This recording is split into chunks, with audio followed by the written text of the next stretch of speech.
کلمہ توحید کے متعلق بعض غلط فہمی اور شبہات کا ازالہ. بہت سی غلط فہمیاں ہیں کلمہ توحید کے تعلق سے جن کا ازالہ ہم کرتے ہیں تھوڑے سے وقت میں.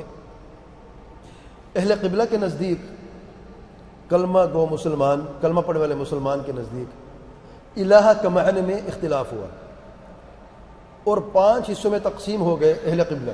نمبر 1، ایک گروہ نے کہا کہ الہ کا معنی ہے لا الہ الا اللہ میں الہ کا معنی ہے خالق، رازق اور تدبیر کرنے والا. یہ لوگ جہمی، معتزلی، اشعری، ماتوریدی کے نام سے معروف ہیں. یہ گروہ موجود ہیں، آج بھی موجود ہیں. جہمی، معتزلی، اشعری، ماتوریدی کے نزدیک الہ کا معنی کلمہ توحید میں لا الہ الا اللہ کا معنی ان کے نزدیک اللہ تعالیٰ کے سوا کوئی خالق، کوئی رازق، کوئی تدبیر کرنے والا نہیں. تو کیونکہ الہ کا معنی جو ہے خالق، رازق، تدبیر کرنے والا ہے، اور یہ معنی غلط ہے. نمبر 2، کلمہ توحید کا معنی ہے الہ کا معنی کلمہ توحید معنی ہے حاکم، یعنی فیصلہ کرنے والا. اور یہ معنی جو ہے یہ خوارج کا معنی تھا. خوارج نے کہا، خوارج وہ گروہ ہے جو سیدنا علی رضی اللہ عنہ کے خلاف نکلے اور صحابہ کرام پر کفر کا فتویٰ لگایا، ان کے خلاف جنگیں کی. اور عبد الرحمن بن ملجم ان میں سے، ان کے سرداروں میں سے تھا، معروف شخص جس نے سیدنا علی رضی اللہ عنہ کو شہید کیا. یہ وہ مردود اور ملعون بندہ خوارج میں سے تھا. ان لوگوں کا نعرہ کیا تھا، کیوں نکلے تھے صحابہ کرام کے خلاف؟ ان الحکم الا للہ، اللہ تعالیٰ کے سوا کوئی فیصلہ کرنے والا نہیں. فیصلہ اور حاکمیت اللہ تعالیٰ کا حق ہے. کیا سیدنا علی رضی اللہ عنہ نہیں جانتے تھے؟ صحابہ کرام نہیں جانتے تھے؟ یہ لوگ بعد میں آنے والے، ان لوگوں نے زیادہ سمجھا ہے. سبحان اللہ. تو یہ معنی بھی غلط ہے. تیسرا اور چوتھا معنی جو ہے الہ کا معبود اور موجود. بعض لوگوں نے کہا الہ کا معنی معبود ہے اور بعض لوگوں نے کہا موجود ہے. اور یہ دونوں معنی جہنمی اور صوفی جو ہیں آج کے دور میں یہ معنی لیتے ہیں کہ کہ الہ کا معنی جو ہے کلمہ توحید میں لا الہ الا اللہ میں الہ کا معنی معبود ہے یا موجود ہے. اور ان کی مختلف کتابوں میں آپ دیکھتے ہیں کہ کلمہ توحید جو ہے اس کا معنی 3 قسم میں وہ اس کو بیان کرتے ہیں کہ مبتدی کے لیے لا الہ میں الہ کا معنی معبود ہے، متوسط کے لیے مقصود ہے، اور منتہی کے لیے موجود ہے. یہ مختلف کتابوں میں آپ دیکھتے ہیں، تصوف کی کتابوں میں.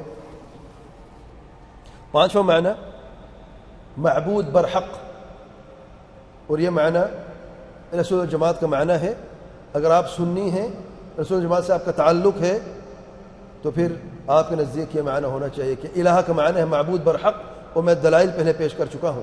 معبود کی دلیل کہاں سے آئی، حق کی دلیل کہاں سے آئی، دلیل کے ساتھ میں بیان کر چکا ہوں. اور یہی معنی، ایک ہی معنی سچ ہے اور حق ہے کہ الہ کا معنی ہے معبود برحق. آئیے دیکھتے ہیں الہ کا معنی خالق، رازق، تدبیر کرنے والا کیوں غلط ہے. اس کا جواب، نمبر 1، اس معنی کو بیان کرنے کے لیے اللہ تعالیٰ نے اپنی کتابیں نازل نہیں فرمائی اور نہ ہی اپنے پیارے پیغمبر علیہ السلام کو مبعوث فرمایا. اللہ تعالیٰ نے اپنی کتابیں کیوں نازل فرمائی؟ اپنے پیغمبر علیہ السلام کیوں اللہ تعالیٰ نے بھیجے؟ جتنی بھی رسول آئے ہیں کیا وہ یہ پیغام لے کے آئے ہیں کہ جان لو کہ تمہارا خالق مالک اللہ تعالیٰ ہے؟ یہ تو ابو جہل ابو لہب بھی جانتا تھا. اس لیے دوسرا جواب یہ ہے کہ یہ معنی توحید ربوبیت کا معنی ہے کہ اللہ تعالیٰ کے سوا کوئی خالق مالک رازق نہیں. نمبر 3، اس معنی کا اقرار تو مشرکین عرب ابو جہل ابو لہب بھی کرتے تھے، لیکن اس کے باوجود بھی وہ اسلام میں داخل نہ ہوئے.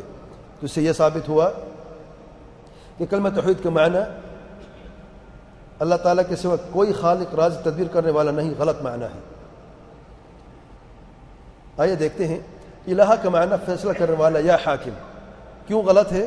نمبر 1، اس کا جواب نمبر 1، اس معنی کو بیان کرنے کے لیے اللہ تعالیٰ نے اپنی کتابیں نازل نہیں فرمائی اور نہ ہی اپنے پیارے پیغمبر علیہ السلام مبعوث فرمائے.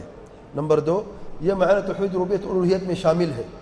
حاکمیت اللہ تعالیٰ کی ہے، بلکہ تینوں توحید میں، توحید ربوبیت، الوہیت اور اسماء و صفات میں بھی اللہ تعالیٰ حاکم ہے، اللہ تعالیٰ حکمت والا ہے. الحاکم، الحکیم اللہ تعالیٰ کا نام ہے، حکمت اللہ تعالیٰ کی صفت ہے. اور توحید ربوبیت میں حاکم ہے، فیصلہ اللہ تعالیٰ کے چلتا ہے، قانون اللہ تعالیٰ کا چلتا ہے. اور جب ہم اللہ تعالیٰ کے سامنے سر جھکا کے یہ مان لیتے ہیں کہ اللہ تعالیٰ کے کوئی فیصلہ کرنے والا نہیں، تو ہم عبادت بھی کرتے ہیں. نمبر 3، یہ معنی اہل بدعت کا بیان کردہ معنی جیسے میں نے کہا خوارج کا بیان کردہ معنی ہے، اور اہل بدعت کے جتنی میں نے الہ کے یہ معنی بیان فرمائے سوائے آخری معنی معبود برحق کے، یہ سارے اہل بدعت کے معانی ہیں، تو یہ معنی غلط ہے۔ اس لیے ثابت ہوا کلمہ توحید کا معنی اللہ تعالیٰ کے ساتھ کوئی حاکم نہیں، غلط ہے۔ تیسرے نمبر پہ الہ کا معنی معبود کیوں غلط ہے، اس کا جواب نمبر 1، اللہ تعالیٰ سچے اور جھوٹے معبود کو الگ الگ کرنے کے لیے اپنی کتابیں نازل فرمائی اور اپنے پیغمبر صلی اللہ علیہ وسلم کو مبعوث فرمایا۔ پیغمبر کیوں آئے، کتابیں کیوں نازل ہوئیں؟ اس لیے کہ میں جو بنیادی جو درس ہے، جو بنیادی پیغام ہے کلمہ توحید کا ہے، اللہ تعالیٰ سے کوئی معبود برحق نہیں۔ اگر یہ معنی ہوتا کہ معبود سارے، تو پھر معبود تو بہت سارے تھے، درخت کی عبادت کی گئی، پتھروں کو عبادت کی گئی، انبیاء اولیاء کو بھی پکارا گیا، ان کی عبادت کی گئی، تو پھر کون الگ الگ کر سچا معبود اور جھوٹا معبود کون سا ہے؟ کیسے پتہ چلتا؟ اللہ تعالیٰ اپنی کتابیں نازل فرمائی اور اپنے رسول علیہ السلام کو بھیجا۔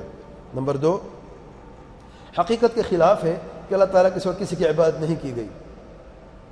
میں نے ثابت کیا ہے قرآن مجید کی آیات سے اور صحیح حدیث سے کہ عبادات کی گئی ہیں، باطل معبودوں کو کی گئی ہیں، اللہ تعالیٰ کے سوا پکارا گیا ہے، عبادت کی گئی ہے، چاند سورج کی، درختوں کی، بتوں کی، پتھروں کی، انبیاء کی، اولیاء کی اور فرشتوں کی عبادت کی گئی ہے۔ نمبر 3، اس معنی میں اس بات کا پیغام ہے کہ سارے معبود صحیح اور وہ سب اللہ ہیں۔ اور نمبر 4، وحدت الوجود اور وحدت الحلول کی طرف پہلا قدم ہے، یہ جاننا کہ سب کچھ اللہ ہے، اسے کہتے ہیں وحدت الحلول۔ اس سے پہلے ایک قدم ہے، اس سے پہلے کہ اللہ تعالیٰ ہر جگہ موجود ہے۔ تو وحدت الوجود، وحدت الحلول کی بنیادی وجہ کیا ہے کہ لوگوں نے الہ کا معنی معبود سمجھا ہے کہ سارے معبود حق پر ہیں، نعوذ باللہ۔ الہ کا معنی موجود کیوں غلط ہے؟ اس لیے ثابت ہوا معبود کے معنی میں، اس لیے ثابت ہوا کہ اللہ تعالیٰ کہ کلمہ توحید کا معنی اللہ تعالیٰ کے ساتھ کوئی معبود برحق نہیں، غلط ہے، یہ ہم نے جان لیا ہے۔ اس سے یہ ثابت ہوا کہ کلمہ توحید کا معنی اللہ تعالیٰ کے ساتھ کوئی معبود نہیں، یہ غلط ہے، اس کے ساتھ برحق کا لفظ ہونا ضروری ہے، اگر صرف معبود کہتے ہیں کہ معنی درست نہیں ہے، وجوہات میں بیان کر چکا ہوں۔ الہ کا معنی موجود، یہ معنی کیوں غلط ہے؟ نمبر 1، اللہ تعالیٰ نے اس معنی کو بیان کرنے کے لیے اپنی کتابیں نازل نہیں فرمائی، انہیں اپنے پیارے پیغمبر صلی اللہ علیہ وسلم مبعوث فرمائے۔ نمبر 2، وحدت الوجود وحدت الحلول کی بنیاد ہے، اللہ تعالیٰ ہر جگہ موجود ہے۔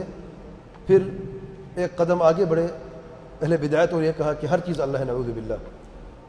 اور تیسرے نمبر پہ یہ کفر عقیدہ ہے، اللہ تعالیٰ ہم سب کو کفر اور شرک اور بدعات سے محفوظ فرمائے۔ اس سے یہ ثابت ہوا کہ کلمہ توحید کا معنی اللہ تعالیٰ کے ساتھ کوئی موجود نہیں، یہ بھی غلط معنی ہے۔ یہ کلمہ توحید کا معنی، مفہوم، ارکان اور شروط میں نے بیان کیے اور بعض غلط فہمیوں کا ازالہ بھی کیا ہے۔ آج ہمیں محسوس ہوا ہوگا کہ ہم ایک بہت ساری خیر سے محروم تھے، ایک بڑی کمی تھی ہماری زندگی میں کہ کلمہ توحید کے معنی کو جاننا، سمجھنا اتنی آسان ہے اور ہم اس سے دور تھے، پتہ نہیں تھا، سبحان اللہ۔ تو آج ہم نے جان لیا کلمہ توحید کا معنی کیا ہے، صحیح مفہوم کیا ہے، ارکان اور شروط کیا ہیں۔ ارکان اور شروط کو جاننے کی کیا ضرورت ہے، کیا اہمیت ہے کہ ابو طالب اور عبداللہ بن ابی بن سلول میں کیا فرق ہے؟ ابو جہل یہ مانتا تھا اللہ تعالیٰ واحد رازق ہے، خالق ہے، مالک ہے، کیوں مسلمان نہیں ہوا؟ ابو طالب دل سے مانا کہ اللہ تعالیٰ واحد برحق معبود ہے، لیکن زبان سے اور اپنے عمل سے اقرار نہیں کیا تو وہ بھی کافی ٹھہرا۔ عبداللہ بن ابی بن سلول زبان سے بھی اقرار کر چکا، عمل سے بھی اقرار کر چکا، دل سے نہیں مانا، منافقوں کا سردار ٹھہرا، وہ بھی کفر پر مرا۔ لیکن سبحان اللہ، دیکھیں کہ مومن کا ایمان کا یہ تقاضا ہے کہ کلمہ توحید، ہم مسلمان ہیں، ہمارے اسلام کی بنیاد کلمہ توحید ہے، کلمہ شہادت ہے۔ ہم کلمہ توحید کے تعلق سے کیا ہم نے جان لیا؟ کلمہ توحید لا الہ الا اللہ ہے، کلمہ شہادت ہم گواہی دیتے کلمہ توحید کی، اشہد ان لا الہ الا اللہ، تو دونوں میں فرق ہے نا، کلمہ توحید ہے لا الہ الا اللہ، کلمہ شہادت لا الہ الا اللہ نہیں ہے، لا الہ الا اللہ کی گواہی ہے، اشہد ان لا الہ الا اللہ۔ اور شہادت میں یہ 8 شرطیں موجود ہیں۔ شہادت کی بنیاد علم پہ ہوتی ہے، علم کی بنیاد یقین پہ ہوتی ہے، یقین کی بنیاد اخلاص پہ ہوتا ہے، اخلاص سچائی کی بنیاد پہ ہوتا ہے، اور اس طریقے سے اخلاص ہے اخلاص محبت کی بنیاد پہ ہوتا ہے، اور محبت سچی محبت کی بنیاد پہ ہوتی ہے، پھر قبول ہے، انقیاد ہے، کفر بالطاغوت ہے، یہ سارے کے سارے ایک لفظ اشہد میں موجود ہیں۔